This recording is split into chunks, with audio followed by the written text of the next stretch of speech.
Welcome to Dead Scary Stories. If you enjoy these stories, please like, share and subscribe. Also share a scary story you have down in the comments. Now lie back, relax and let sleep consume you. The lock turns smoothly, just like it always did. The sound is small, barely more than a shift in the quiet, but I know she hears it. The house holds still for a beat, the kind of pause that happens just before something breaks. Inside, the air smells the same. Faint traces of lavender from the candle she likes, something warm from the kitchen, fabric softener clinging to the laundry she folded before bed. Home, the kind of place that should feel safe. I step carefully, letting the door close behind me without a sound. The hallway stretches ahead, soft light filtering in through the curtains. She always hated bright streetlights outside the window, said they kept her awake. But now they help. She is awake. The stairs don't groan beneath my steps, not anymore. I know which ones to avoid, which spots in the floor give me away. Her bedroom door is shut, the sliver of light at the bottom barely visible. My hand tightens around the phone in my pocket. I already know what she's doing. She will be curled against the nightstand, the phone pressed to her ear. She'll whisper her name, her address, but before she can say more, the line goes dead. She was always so sure of things. So sure that she could make the rules, that she could decide what I deserved, what I could have, what I could be. That she could take my family away like it was nothing, that she could lock a door and make it true. The handle turns under my hand. The door eases open an inch, then another. She is there, crouched near the bed, phone gripped in white-knuckled fingers. Her breath catches, a sharp little sound in the silence. The streetlight presses weak light into the room, casting long shapes across the walls. My hands shake, but I step inside anyway. I had to do this. She never should have kept my family from me. She arrives right on time, just like always.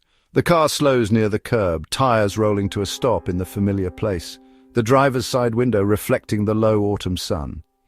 The schoolyard hums with the usual end-of-day sounds. Children spilling out of the doors, lunchboxes swinging from small hands, teachers giving tired goodbyes. Her daughter is among them, small and bright in her jacket, hair coming loose from its ponytail. And there, clutched tight in her arms, is the rabbit. It looks just the same, a little dirtier now, a little more worn at the seams, but she holds it like an old friend, fingers curled around the soft fabric. It had been lost in the rush of things, dropped somewhere between hurried suitcases and locked doors, between phone calls and signatures on crisp white paper. It had been left behind, just like me. She sees it straight away, her body stiffens, her fingers going white on the steering wheel. The smile she had been wearing for her daughter falters, just a flicker, but enough. The girl climbs into the car, rabbit still in hand, her small legs swinging over the edge of the seat as she buckles in. She is talking, but the words don't matter, not yet. The car pulls away. I stay where I am, just beyond the edge of things. People drift past, mothers and fathers gathering their children, the world moving as if nothing has changed. But she knows better. She drives the same way she always does. Takes the same turns. Slows at the same yellow lights. Stops at the same intersection where the street narrows and trees crowd the sidewalk. It's all the same, except for the thing sitting in the back seat, the rabbit. She shouldn't have taken her from me. She shouldn't have thought that a few signed papers, a different house, a new phone number would be enough. The car turns into the driveway. The house is quiet, tucked at the end of a street lined with maple trees turning gold. It had been a good choice. Safe, that's what she wanted. Safe. She gets out. The girl follows, still clutching the rabbit, still chattering. The key turns in the lock. Inside, the kitchen table is set. 3 plates, 3 glasses. Silverware gleaming under the low light. The back door stands open, just enough to let the cool air slip through. She should never have left. The city was a sprawling beast, its streets a labyrinth of forgotten faces and echoing silences. I moved here after the breakup, the sort that leaves you feeling as though you've survived a car crash, your body battered, but your brain still buzzing, trying to piece together the fragments of what was once a whole. I rented a flat in one of the old grey buildings that seemed to loom over the street, their windows like the eyes of disapproving elders. The room was sparse, the walls bare, and the bed creaked like an old ship at sea. I told myself it was a fresh start, but the nights were filled with the ghosts of memories, and the days with a relentless sense of loneliness. The calls began a week after I settled in. They would come at odd hours, the screen of my phone displaying a number I didn't recognize. I never answered, but the ringing echoed through the empty flat, a cold reminder that I hadn't truly left her behind. At first I tried to rationalize it, telling myself it was a telemarketer or a wrong number, but as the days turned into weeks, the calls grew more frequent, each one a knife twisting in a wound I thought had healed. Then came the slashes on my tires. I found them one morning, the rubber shredded as though by a cat with claws of steel. It was a shock, a violation that left me feeling exposed and vulnerable. I called the police, but they were dismissive, shrugging it off as a prank by bored teens. I knew better. The tire slashes were a message, a warning. She wasn't going to let me go so easily. I started to feel the walls closing in, the flat becoming a prison rather than a sanctuary. I began checking the locks on the windows and doors, triple-checking each night before I went to bed. The creaking of the old floorboards was a constant companion, and I found myself jumping at the slightest noise. The flat seemed to have a life of its own, the shadows in the corners darker and more menacing than they should have been. One night, I woke up to the sound of my bedroom door opening. The creak was a whisper in the stillness, a stark contrast to the silence that had enveloped me. I lay frozen, my heart pounding in my chest, trying to convince myself it was just the wind.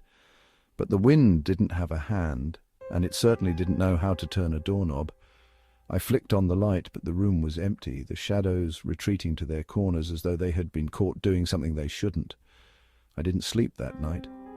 I sat up in bed, my eyes darting to every corner of the room, every shadow that shifted with the changing light. The next morning I went to the local cafe for a coffee, and as I sat at my usual table by the window, I noticed a woman across the street. She was standing there, watching the building where I lived, her face obscured by a hood. I tried to shake off the feeling, but it lingered, a chill in my bones that wouldn't go away. When I got home, I decided to check the security footage from the neighbor's camera. I'd never thought to ask for it before, but now it seemed like the only way to know if I was losing my mind. The footage was grainy, the kind that makes everything look like a bad dream, but there, in the early morning light, was a figure slipping out of my flat. I couldn't see the face, but the silhouette was familiar, a shape I'd known all too well. I called the police again, but they were no more helpful this time. They suggested I change the locks and maybe get a security camera of my own.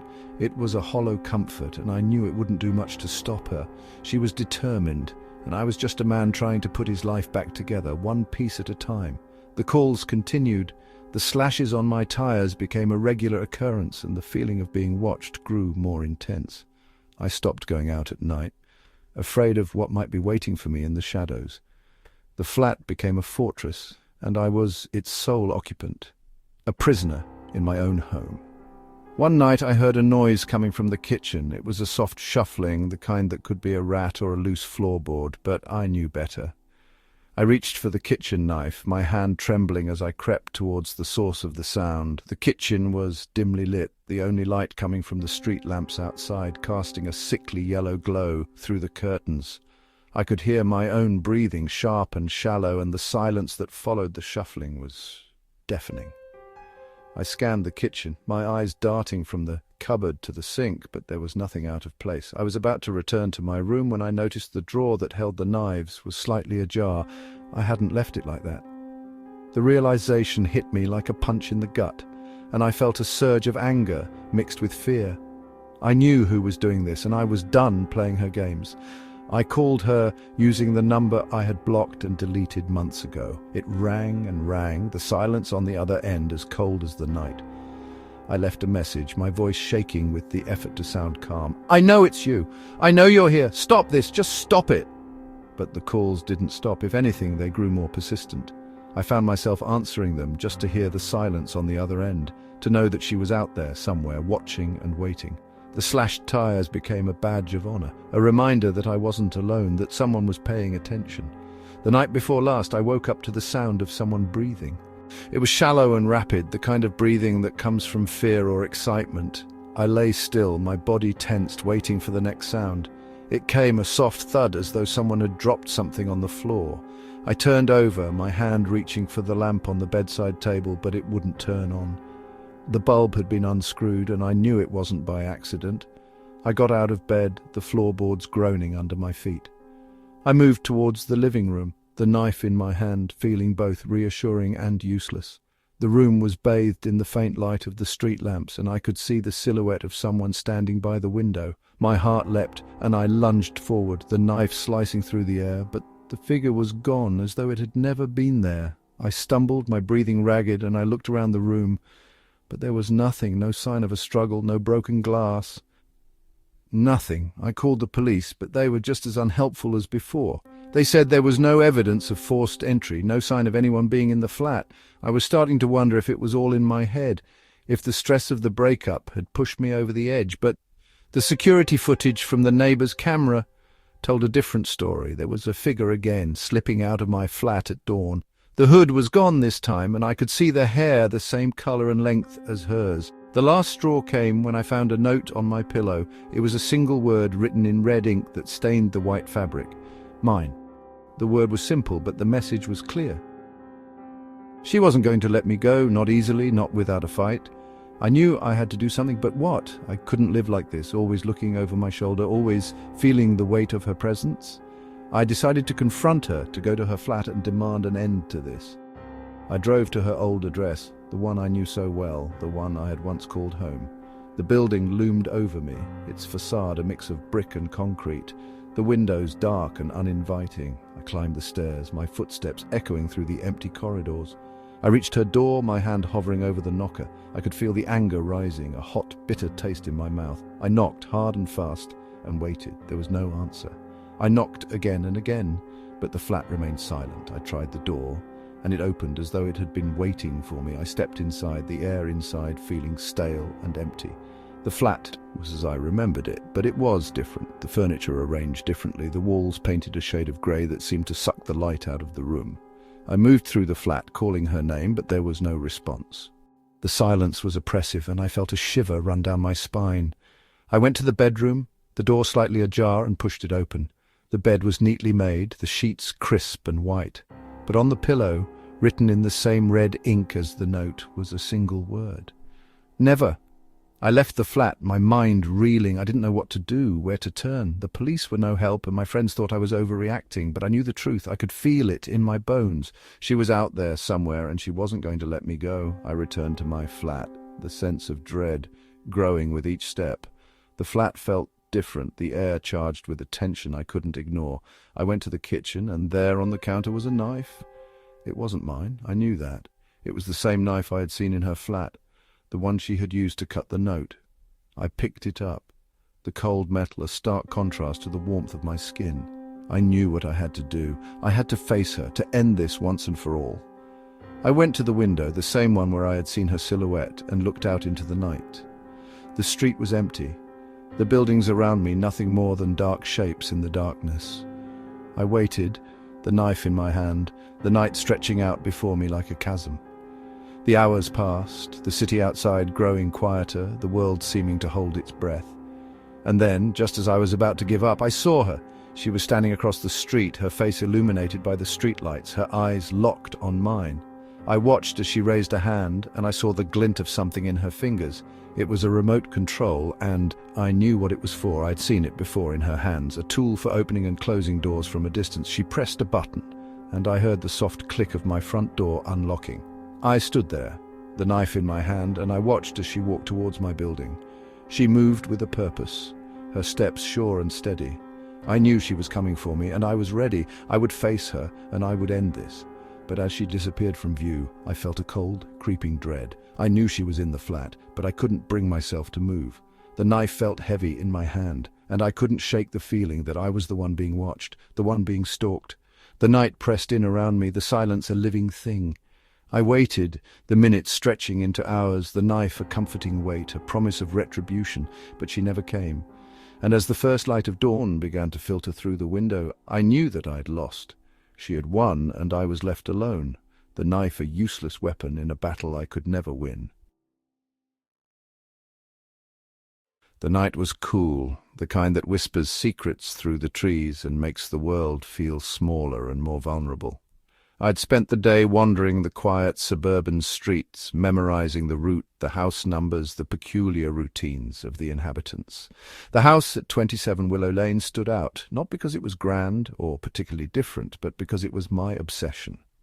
Inside, I could hear the faint hum of life, the soft murmurs of a household settling down for the evening. The lights flickered off, one by one, the last of the day's warmth seeping out through the windows. I waited, hidden in the shadows, my breath steady, my mind focused. The baby monitor in my hand crackled with static, a low, steady noise that was both irritating and reassuring. It was my connection to the world I had lost, the reminder of what was rightfully mine. The mother's voice drifted through the air, soft and soothing, as she read a bedtime story to the child. Her words were a balm, but they stung, too. They were a reminder of the life I had been denied, the son I had been forbidden to see. I listened intently, my heart a drum in my chest, as the story came to an end. Then the sound of a door closing, the creak of floorboards, and finally silence.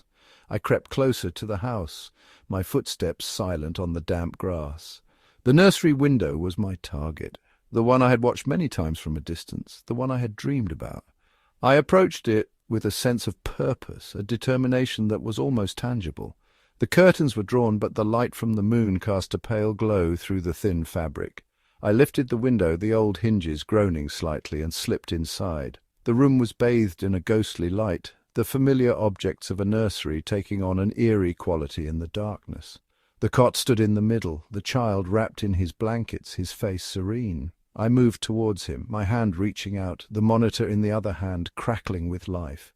My fingers brushed against the soft fabric, and the child stirred, a low giggle escaping his lips.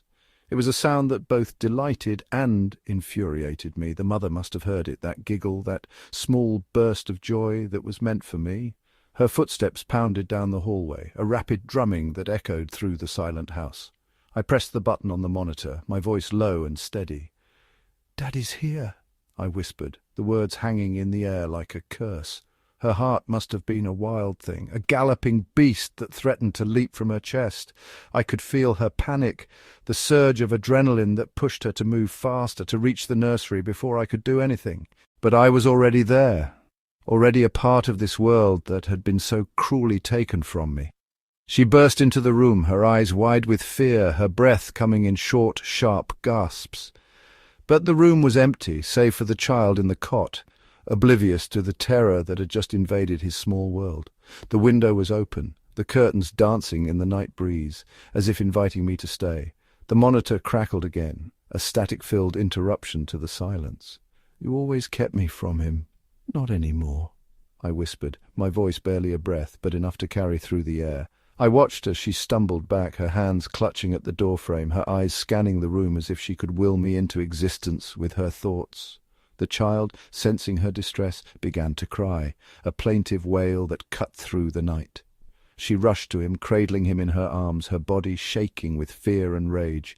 I slipped out of the room, the window closing behind me with a soft click. The house was a fortress, but it was no match for my resolve. I moved through the shadows, my steps silent, my mind a maelstrom of anger and determination. I had lost so much, but I was not finished yet. The night deepened, the world around me becoming a blur of darkness and whispers. I returned to my hiding place, a small alcove between two trees in the garden. The mother's sobs mingled with the child's cries, a symphony of despair that filled me with a twisted sense of satisfaction. I had planted the seed of terror, and now it was growing, spreading its roots through the very foundation of her life. Hours passed, the night growing colder, the air crisp and biting. The house eventually quietened, the child falling into a restless sleep, the mother no doubt lying awake, her mind racing with possibilities and fears. I waited, patient and determined, my eyes fixed on the nursery window. The curtains moved gently in the breeze, a constant reminder of the life that was eluding me. The next night I returned, my heart a furnace of unresolved anger and pain. The house was silent, the occupants no doubt exhausted from the previous night's ordeal. I approached the window once more, the same routine, the same ritual. The mother would hear the giggle, the whisper, and the panic would begin anew. I slipped inside, the room, familiar yet foreign, a place of memories and loss. The child was still, his breath soft and even, a testament to the innocence he possessed. I moved towards the cot, the monitor in my hand, ready to deliver my message. "Daddy's here," I whispered, the words a dagger in the night. Her footsteps were quicker this time, a determined rush that spoke of a mounting fear. She burst into the room, her eyes wild, her skin pale with terror. But once again the room was empty, the window open, the curtains fluttering. The monitor crackled, the static a cruel echo of her despair. "You always kept me from him, not anymore," I whispered, the words a final declaration. She clutched the child tighter, her body shaking with sobs, her mind no doubt reeling with questions and fears. The child, sensing her distress, cried out, his voice a piercing note in the stillness of the night. I left the room, the window closing behind me with a soft final click. The nights that followed were a blur, a relentless cycle of intrusion and retreat. Each time I planted the seed of terror a little deeper. Each time I felt the power that had been denied to me for so long. The mother's fear was a palpable thing, a force that drove me forward, that fueled my determination. One night, as I watched from my hiding place, I saw a change in her. She moved with a new resolve, setting traps and alarms, her eyes scanning the darkness with the intensity that was almost admirable. But I was not deterred. I had been through worse. I had faced far more formidable opponents. I approached the window, the same routine, the same ritual, but this time I was met with a different scene. The nursery was in disarray, the cot empty, the room stripped of its comforting familiarity. The mother had taken her son away, perhaps to a place she thought was safer, a place where I could not reach. But I was not a man to be easily thwarted. I followed her, a silent shadow in the night, my heart a furnace of determination. The new house was different, but the routines remained the same. The child's giggles, the mother's fear, the open window, the fluttering curtains. I slipped inside, the monitor crackling in my hand. "Daddy's here," I whispered, the words a promise and a threat. She moved through the house, her footsteps quicker, her panic more evident, but the room was empty, the window open, the curtains dancing in the night breeze. The monitor crackled, the static a cruel echo of her despair. "You always kept me from him, not any more," I whispered, the words a final declaration. The days turned into weeks, the weeks into months. I followed them, always a step behind, always a shadow in the darkness. The mother's fear grew, a constant presence in her life, a shadow that could not be escaped. She tried to move, to hide, but I was always there, a silent witness to her torment. One night, as I watched from the shadows, I saw her collapse, her body racked with sobs, her mind no doubt shattered by the relentless fear. The child, sensing her distress, cried out, his voice a piercing note in the stillness of the night. I moved closer, the monitor in my hand, ready to deliver the final blow. But as I approached the window, something shifted. The world around me seemed to hold its breath. The night air suddenly charged with a strange energy. The curtains stilled, the moonlight seemed to dim, and for a moment I felt a chill that had nothing to do with the night. I slipped inside, the room familiar, yet different. The cot was empty, the room stripped of its comforting familiarity. The mother was not in the house, and the child was nowhere to be found. The monitor crackled, the static a cruel echo of the emptiness that now surrounded me. I moved through the house, my heart a hammer in my chest, my mind racing with possibilities. Where had they gone? How had they escaped me? I searched every room, every corner, but they were gone, as if they had never been there at all. I returned to the nursery, the open window a taunt, a challenge. I stood there, the monitor in my hand, the night air chilling my skin. "You always kept me from him, not any more," I whispered, the words hanging in the air, a promise to myself, a threat to the world. The house seemed to respond, the walls closing in, the darkness deepening. I felt a presence, something that was not of this world, a force that seemed to mock my determination. The monitor crackled, the static growing louder, more intense. I turned to leave, but the door was gone, the window sealed shut. I was trapped. The darkness closing in, the walls alive with a malevolent energy. The monitor crackled, the static a relentless drumming sound. I stumbled back, my mind reeling, my heart pounding in my chest. The room seemed to shrink, the darkness pressing in, a relentless force that seemed to feed on my fear.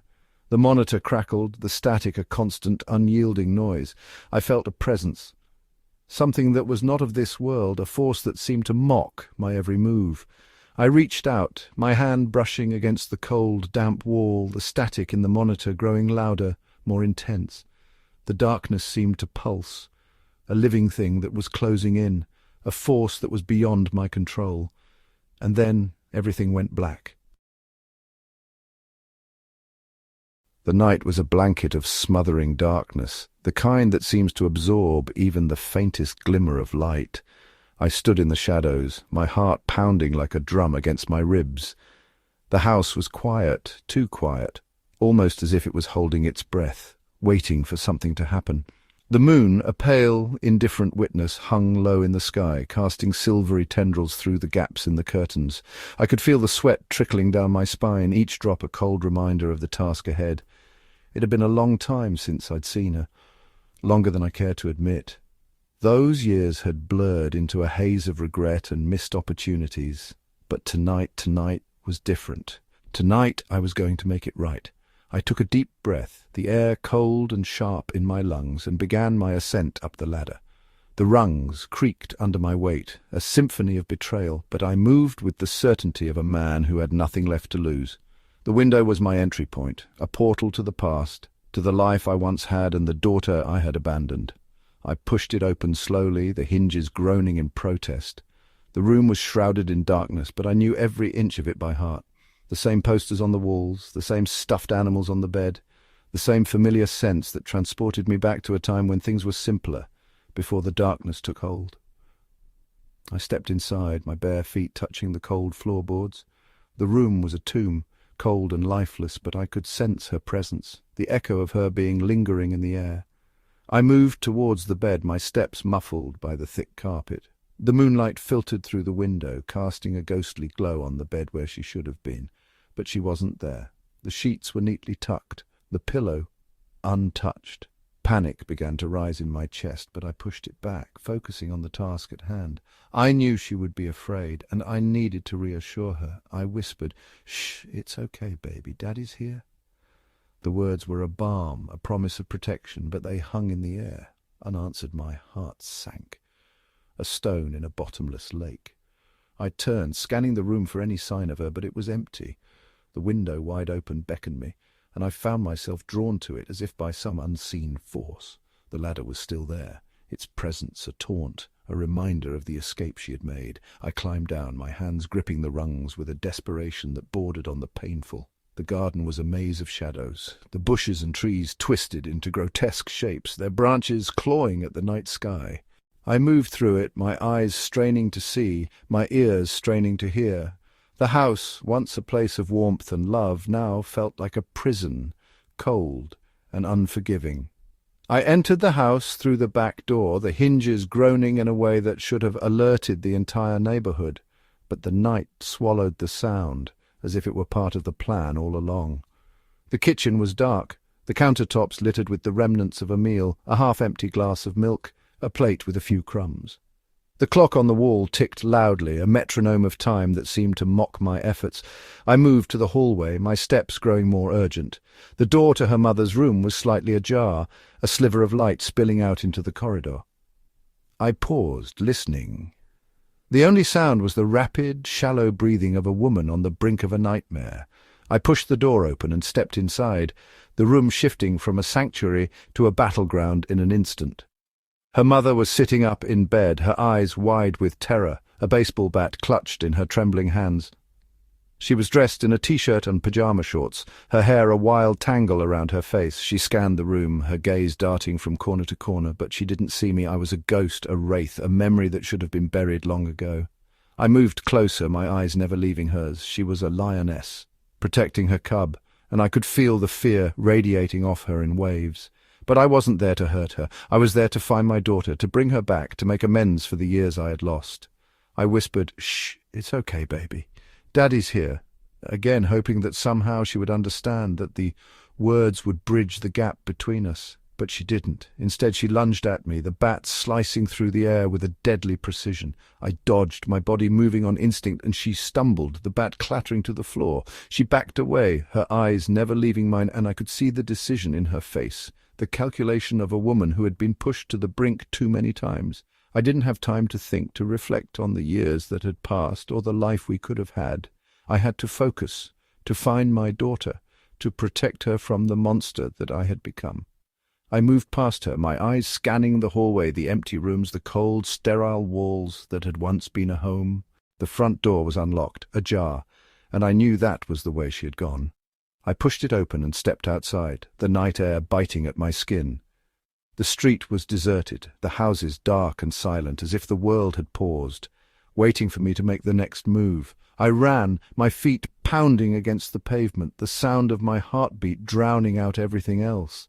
I could feel the darkness closing in around me, a shroud that threatened to suffocate. I turned the corner, the street leading to the park, a place that had once been a sanctuary for our family. The playground was a twisted, shadowy labyrinth, the swings and slides looming like spectres in the moonlight. I could see her, my daughter, sitting on one of the swings, her legs dangling, her face obscured by the hood of her jacket. She was alone, or so it seemed. I approached her, my heart aching with a pain that cut deeper than any physical wound. She didn't look up, didn't acknowledge my presence. I whispered, "Shh, it's okay, baby. Daddy's here." One last time, hoping that the sound of my voice would bring her comfort, that she would turn and see the man I once was, the man I wanted to be, but she didn't. She continued to swing, the motion smooth and rhythmic, as if she were a part of the night itself. I reached out to touch her, to pull her into my arms, to feel her warmth, but my hand passed through her as if she were a ghost. The reality hit me like a punch to the gut. She wasn't there. Not really. She was a phantom, a figment of my imagination, a cruel trick of the mind. I stumbled back, my world tilting on its axis. The playground seemed to close in around me, the swings and slides morphing into twisted, nightmarish shapes. I couldn't breathe, couldn't think, couldn't escape the crushing weight of my own mistakes. I turned and ran, my feet carrying me back to the house, back to the darkness that had always been my home. The house was as I had left it, the door still ajar, the kitchen still a mess. I stumbled inside, my body weak and trembling, and collapsed on the floor. The memories flooded back, the years of pain and regret, the moments I should have been there for her, the moments I had missed. I whispered, "Shh, it's okay, baby. Daddy's here," one last time, but there was no one to hear. The house grew colder, the silence more oppressive, and I knew that I was alone. I had lost her, and there was no bringing her back. I crawled to the window, the same one I had climbed through earlier, and looked out into the night. The street was empty, the park a blackened void, and I could feel the darkness wrapping around me, a shroud that would never be removed. I climbed back up the ladder, the rungs groaning under my weight, and stepped through the window into my daughter's room. The bed was still empty, the window still open, the ladder still in place. I sat on the edge of the bed, my hands shaking, my mind a chaotic whirlwind of thoughts and emotions. The night was a living, breathing entity, and it seemed to mock me, to laugh at my futile attempts to reclaim what I had lost. I whispered, "Shh, it's okay, baby, Daddy's here," but there was no response, no comfort, no solace. The room was empty, and so was my soul. I stood up, the room spinning around me, and walked to the window. The ladder was there, a silent invitation, a reminder of the path I had taken. I stepped onto the first rung, my hands gripping the cold metal, and began my descent. The ground was a long way down, and I could feel the vertigo threatening to overwhelm me. But I didn't stop. I climbed down, each step a reminder of the distance between us, the years that had passed, the chances I had missed. When I reached the bottom, I looked back up at the window, the room empty and dark, and I knew that I would never see her again. The night was a shroud, a veil that would keep us apart forever. I walked away, the street empty and silent, the park a blackened void. The night seemed to close in around me, the shadows reaching out, pulling me back into the darkness. I didn't resist, didn't fight. I let the darkness take me, let it consume me, let it become the only thing that I knew. The house, the ladder, the window, the empty room, all of it was a distant memory, a dream that had turned into a nightmare. I was alone, and so was she. The night was a relentless force, and it would keep us apart forever. I whispered, "Shh, it's okay, baby. Daddy's here," one last time, but the words were lost in the wind, carried away into the void where they belonged. The darkness was all-encompassing, a void that promised no escape, no redemption, no hope, but I didn't care. I was a part of it now, a shadow in the night, a memory of a man who had once been a father. The night was my home, and I would walk its paths forever, searching for a daughter who was no longer there. The smell of toast and coffee wafted through the air, a scent so familiar it felt like a slap in the face. I lay in bed, the sheets cold and empty as they had been for a year. Memories of my wife's departure still stung, the jagged edges of the last conversation cutting deep. She'd left, taking our daughter with her, and I'd been left alone, the house echoing with the silence of their absence. But today the air was different. It wasn't just the smell of breakfast. It was the feeling that something was out of place, a dissonance that prickled the back of my neck. I got out of bed, my feet cold on the wooden floor. The house was old, and the boards creaked under my weight, a sound that usually made me wince, but today the creak seemed to blend into the background like the house itself was holding its breath. I shuffled to the window, pulling back the curtain to see the grey, overcast sky. Nothing unusual, just another damp morning in this sleepy town, yet the disquiet remained, a low hum in the back of my mind. Downstairs the kitchen light was on. I paused at the top of the stairs, my heart pounding. It wasn't like me to be spooked by a light, but there was something about this one. It seemed too bright, too welcoming, as if it was trying too hard to be normal. I took a deep breath and started down the stairs, each step making my legs feel heavier even though I knew they weren't. The house was quiet, the walls seeming to close in around me, but the kitchen was a beacon, a promise of warmth and familiarity.